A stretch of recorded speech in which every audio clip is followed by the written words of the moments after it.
Okay, so I think we'll go ahead and get started. My name is Katie. I'm with the Technical Services team with the HCM Services team with PlanSource.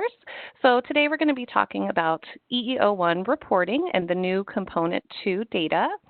Manuela will also be joining me, and she will discuss some later slides that we'll go over. So the first thing I wanted to do is just go over a little bit of housekeeping. So please do utilize the Q&A window if you have some questions, and we will do our best to answer them along the way. And then we will keep a portion after the end of the slide to answer any additional questions that you might have. All participants will be on mute, so please do remember to put your questions in the Q&A. And we will also have some documentation that can be downloaded on the HCM Center that will have lots of guides and very helpful information that we'll be talking about today.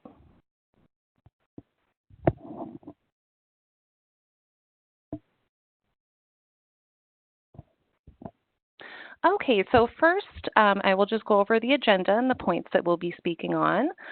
So we'll discuss what is EEO1 Component 2. We will review web access rights and how to configure and manage your establishments.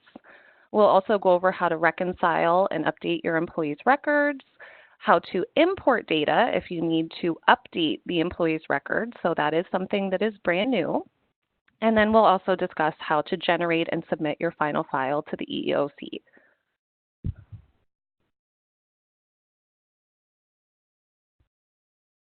Okay, so everyone, please keep in mind that the deadline is September 30th, 2019 to submit the Component 2 data to the EEOC, and that will be for the 2018 and 2017 years. Okay, so let's just touch on what is Component 2 data that the EEOC is asking for. So basically, the employers are required to collect and report a summary of their employees' 2017 and 2018 pay data, which they're referring to this as Component 2, along with their total hours worked. So this is going to be compiled within your snapshot period that you're familiar with. That's the same period that you would use to run your EEO1 Component 1 data. But this information will now have W-2 wages for employees listed, and they'll be categorized by gender, ethnicity, race, and job category. So before you even begin getting into the reporting and reconciling, you'll want to make sure that you do have all of your information. Most of this you already would have needed for the Component 1 portion, the regular EEO1 report. There is a new NORC ID that is going to be required for Component 2. So this is the only thing that is new. The rest of the information you should already have from your prior reporting. And we will have some information about how to obtain and access your NORC ID if you're not familiar with this.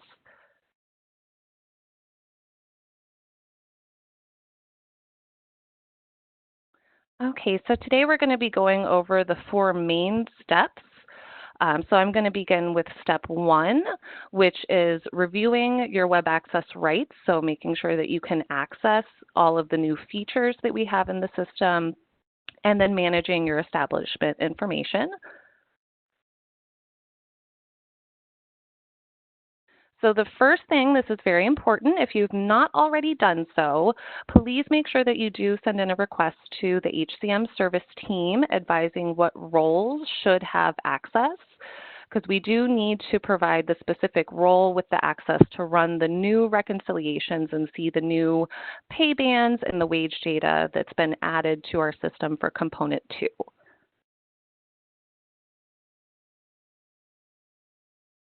And the first thing that you'll, of course, want to do is review the current setup of your establishment.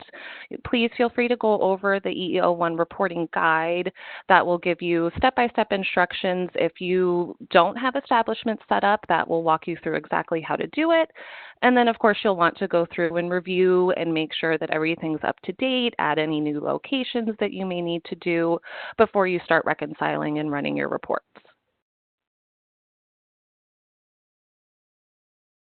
Okay, so that's the first step. Moving on to step 2, this will be reconciling and updating employee records. So the first thing that you'll want to do is make sure that all of your employees' records are updated with their gender and ethnic ID. This can be found on the individual employee's record under their private information tab. So you'll want to make sure that everything is up to date. And to kind of double check that and make sure that you are accurate, we have the new reconciliation feature that you can use, and it'll give you a quick view of their gender, ethnic ID, wages, and hours. So you can use this new feature to help reconcile. So to actually run the reconciliation, this is going to be found in the EEO1 data file page, and you'll see a new tab that says Run Reconciliation. If you don't see that, that is most likely because we will need to update your role so that you do have access. So please remember to send that email to us so that we can go ahead and update your role. But basically, when you select the option to run the reconciliation, you'll put in your snapshot period, select your employee types, and you can select your establishments and run the reconciliation so you can have a quick view to manage and confirm that all of your data looks correct before running your file. So this is what the reconciliation page will look like.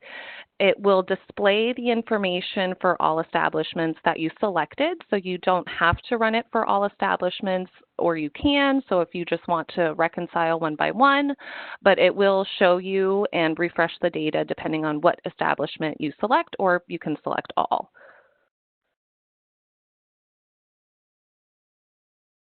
So after you run the reconciliation, as you'll notice, we have an example here that shows where you can see employees that are not assigned to any EEO1 categories, which this is based on their job. And then you can also see employees with no pay data. And we will get into in a few slides with Manuela. She will go over how to update pay data, so don't worry. This is using our new import tool, so if there's employees that don't have any data and you see them, we will be showing you a way to upload it.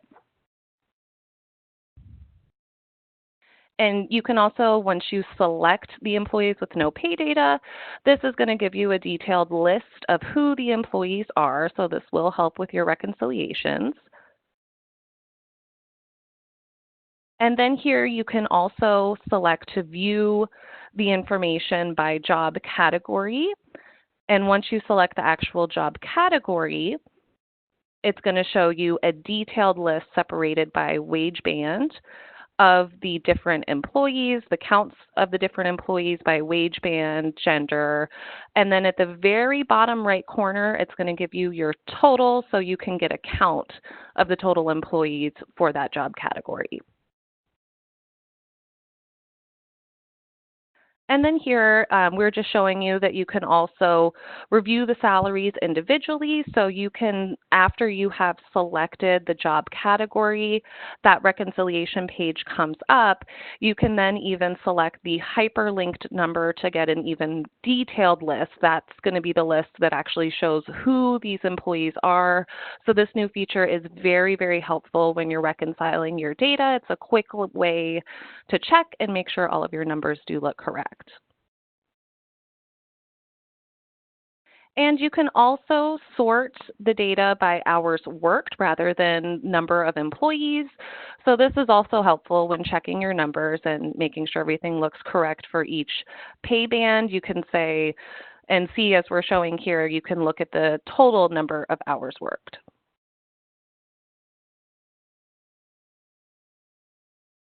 Now, you may be wondering, how are the hours going to be calculated? So there's two different categories, either exempt and non-exempt hours. Exempt hours are calculated based on your W-2, Box 1 wages. For primary full-time, they basically multiply 40 hours by the weeks worked. So that's for exempt hours. For non-exempt, they do calculate individual hours.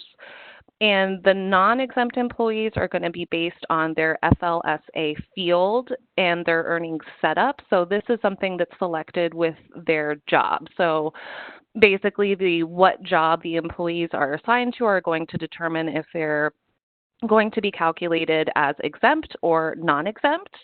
And these descriptions are listed in our guides as well, so don't worry, you can always use them to refer back to. We will have a content pack with guides and FAQs that are going to be very helpful for you. Okay, so now I will go ahead and pass it over to Manuela, and she will begin discussing steps 3 and 4. Thank you, Katie, and thank you guys all for joining us today. So we will go ahead and get started on step 3, which is importing data. Now, you may be asking what type of data would you be importing into HCM? So this would be to, let's say, add employees to different establishments. You can import gender or ethnic IDs if needed, import job categories for those employees who have Z or none. You can add or override calculated hours or W-2 information. And then lastly, you can import wage and hour data for those employees not found in HCM.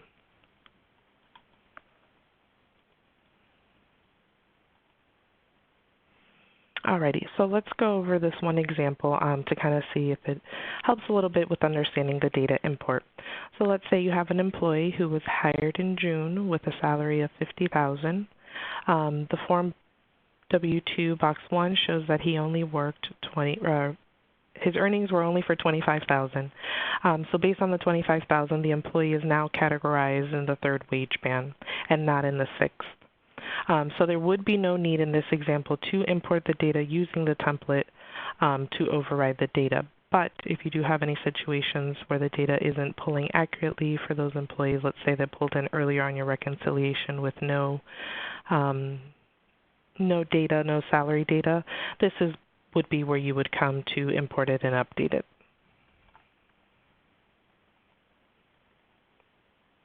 Alrighty, so there's two types of imports to do. One, importing your data. You have the option to select an employee template or the non-employee template. You may be asking what the difference is. So the employee template is kind of self-explanatory. So it's for employees that currently exist in HCM. So if you just have to update job categories, gender, ethnic IDs, those types of things. Now, the non-employee template would be for employers who had employees in 2017 or 18 that are not currently in our HCM system. Sounds a little intense, but these would be employees that you've had previously in other providers or other companies, and you would need to report on them now for 2017 and 2018. When you do use these templates for the non-employee types, you would have to create an NEID, so basically a non-employee ID. And you have to make sure that it doesn't coincide with any existing employee ID numbers. And if you do re-import data, you want to make sure that you keep the same NEID as you imported the first time, so you don't duplicate any type of information and have multiples of the same employee.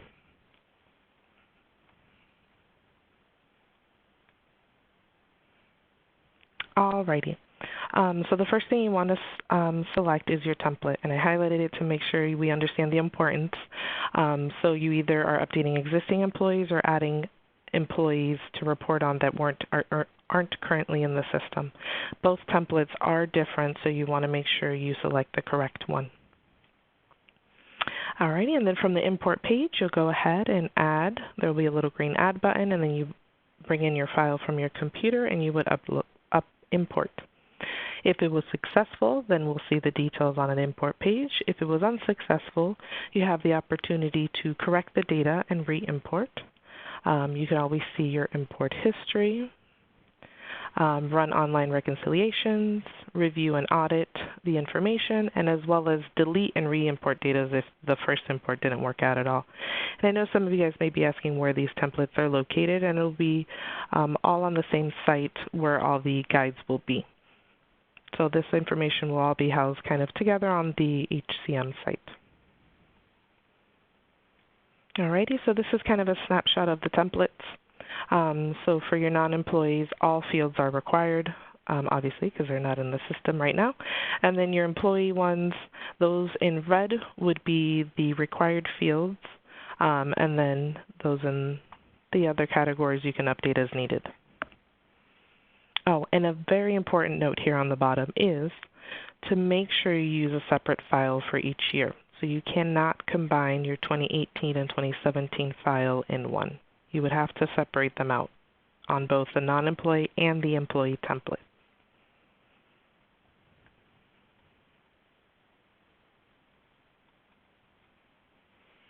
Alrighty, so I want to give an example of when you would use multiple imports. So we have an example here. My mouse. Ms. Bow here. And the first import we did, we went ahead and imported her with a job category of 2. During our reconciliation, we realized, oh, we should not be doing that. She should actually be in the 3rd job category. So to re-import, we're going to use the second screenshot, and you'll notice we went ahead and updated her component or her company code. So she went from a 2 to a 1, and then we also updated her job category. Now, we want to make sure that we import her again with the gender of F for female. If you do not re-import her gender again, it reverts back to the original values. So you want to make sure that you're updating everything as needed on the second import that you do. That being said, the latest import that you do, whatever's on that file, is what will be stored finally, and that will be ultimately on your final file to the EEO. So you want to make sure that everything's the most current. Alrighty, so this is just examples of what your file would look like and then how they would look like on the reconciliation page. So when you import information, it actually highlights the information. So when you go to your reconciliation page, anything that's kind of highlighted in yellow will be those that are imported. Some other differences, again, I mentioned the highlighted, and as well as it'll also let you know the source of your W-2 income. So for example, this employee down here was from their W-2, but the top example is stating that the source was from an import. So you're able to differentiate what was system generated versus what was imported.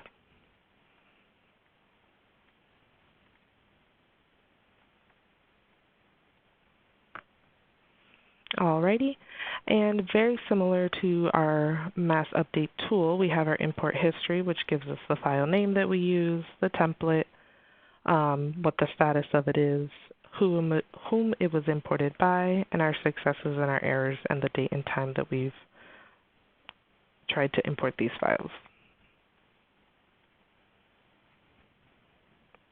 Alrighty, and as I mentioned earlier, we do have the ability now to delete our imported records. So from the Import tab, all we would do is come over here to the left-hand side, check off which which employees we don't want off the files, and you can go ahead and delete them or select them all if you want to start from fresh.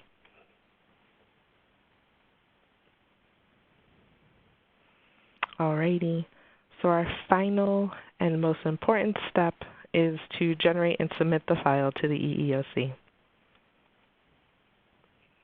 Alrighty, so very similar to before, you're going to run your data item, and now the difference you'll notice is when you go to step 2 here, you'll make sure you want to run the EEO data file with paid data. So this will be our component 2.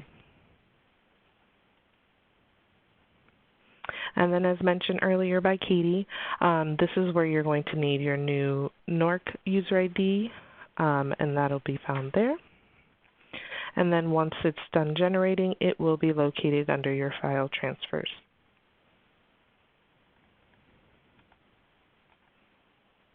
All right, and this is just a sample of what the file itself looks like.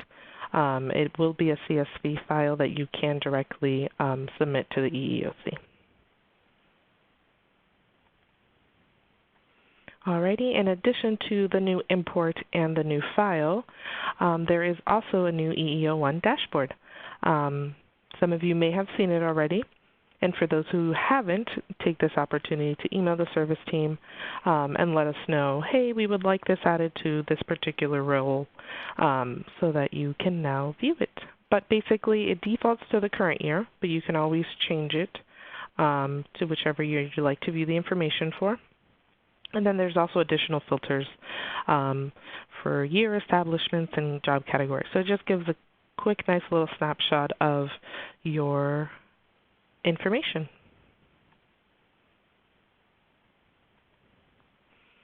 Alrighty, and I know we've talked quite a bit today, and there's a lot of new things going on. And Katie and I have worked really hard and created some SOPs for you guys and documents to help you a lot. I definitely recommend taking the time and reviewing, particularly the FAQ. It has a lot of questions that I believe would help and answers to what you guys may be asking.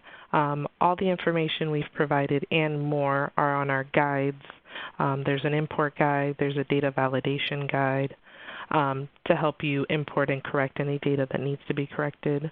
There will also be a recording of the webinar and things like that. Oh, and then for those who may not have had establishments quite yet, we do have the Back to Basic one, which is generating the EEO1 report. That goes into setting up your establishments and things like that as well, if you need a refresher on that.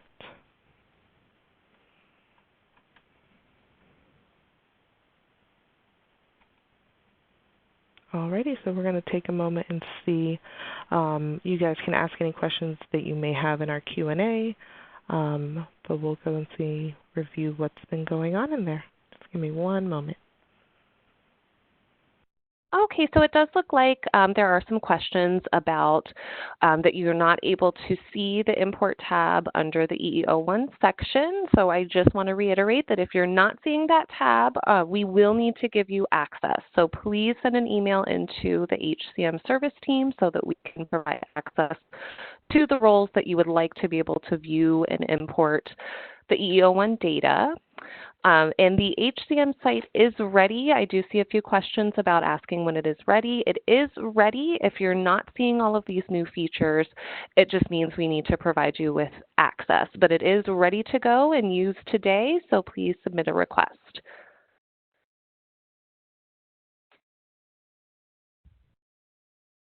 And we do have some information about where to gather your NORC ID in the guides. This is something that we do not assign to you. It's assigned through the EEOC. So we will not hold this for you, very similar to your unit number or company number. You do have to gather this from the EEOC. But there is a link to their site and their FAQ on where to gather this ID.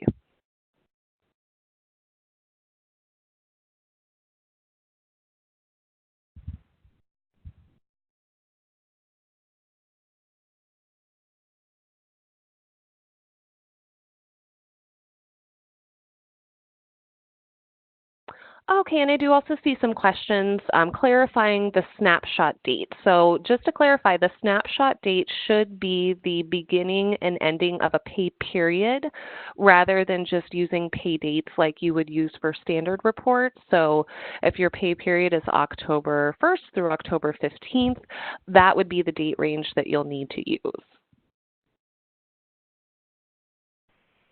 Alrighty, and I see a question regarding setting up establishments. So I would definitely recommend to visit our site, as there are new documentation. There is, I believe, 2 of them that will definitely help. There's one on how to set up establishments based on your location and making sure your locations are good for that, to get that file ready.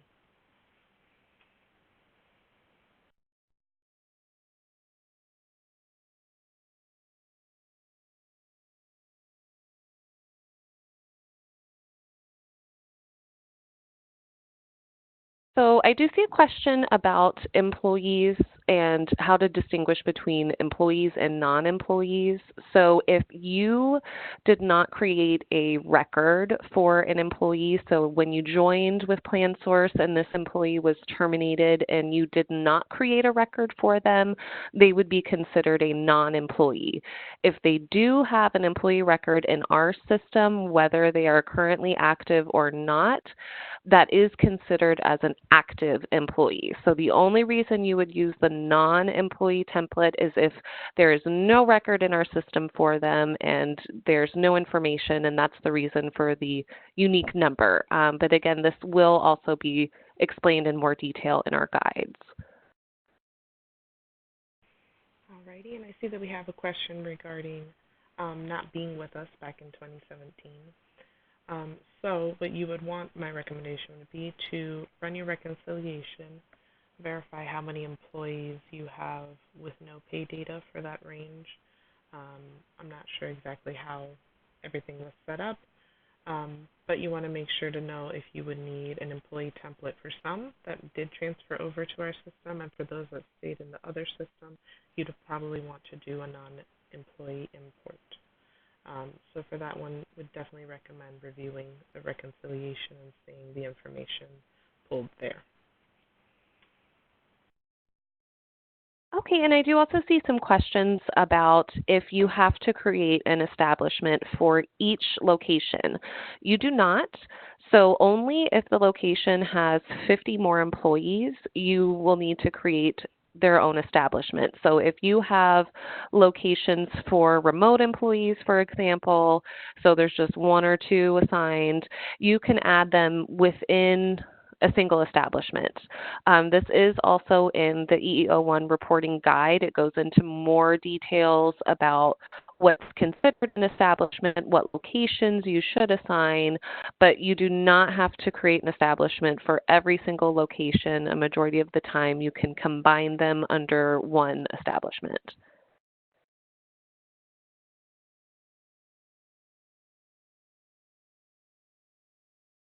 And I do also see a question about how to gather your unit number. So your unit number is assigned to you by the EEOC. The EEOC will also sometimes refer to this as your company number. So we do not house this for you. You will have to get this information from the EEOC. Unless you have never filed before under your establishment, they would not have yet assigned a unit number, but otherwise you do need to get it from the EEOC.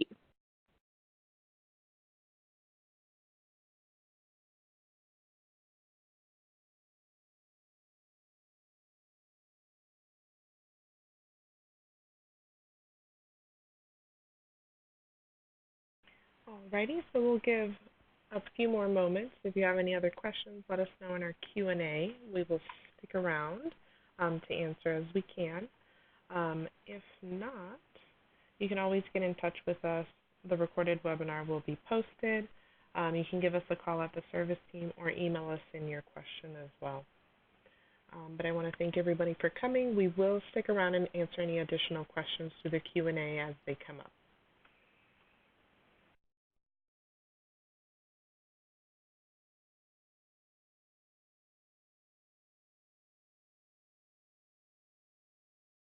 And when you do close out of this webinar, this will automatically take you to our site, and the very first tab is where all of your documents will be located. So you can find all of the documents that we talked about there.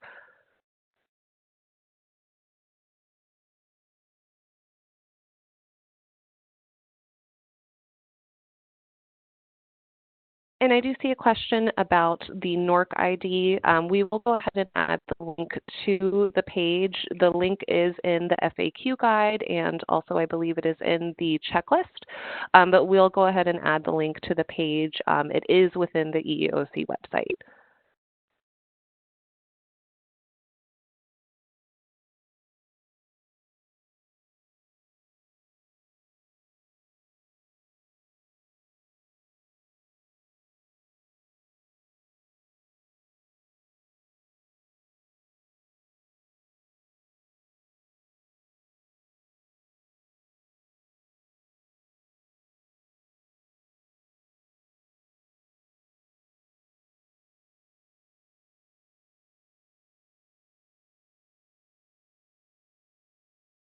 So I do see a question here asking if we weren't on HCM until 2018, the 2017 information for these employees that are not on the HCM needs to be on a non-employee template, while the 2018 employees with 2017 information can be added via an employee template. So yes, if the employee is not in our database at all, they don't have a record, they don't have an employee number, they will need to be added with a non-employee template. If we do have a record for them, you would add them with an employee template.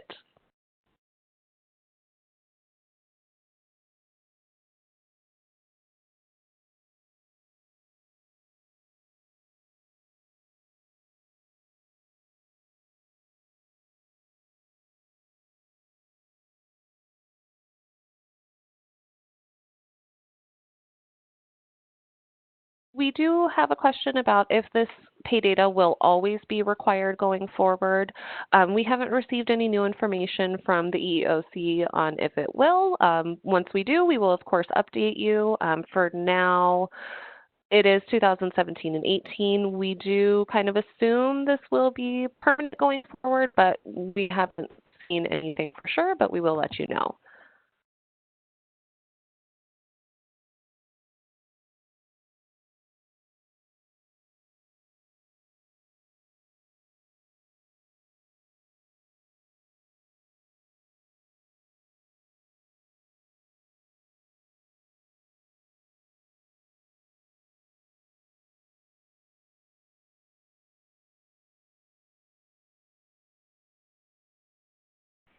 Alrighty, and I do see a question here asking for those who had previous providers within this snapshot, if they would send the template out to their previous provider. That would be on an individual basis. It depends on how that would work. I don't know if you guys have the information already. It would be the hours and the wages, and that information, if that report was pulled prior to leaving the previous provider, or if that particular information is not something we can necessarily advise.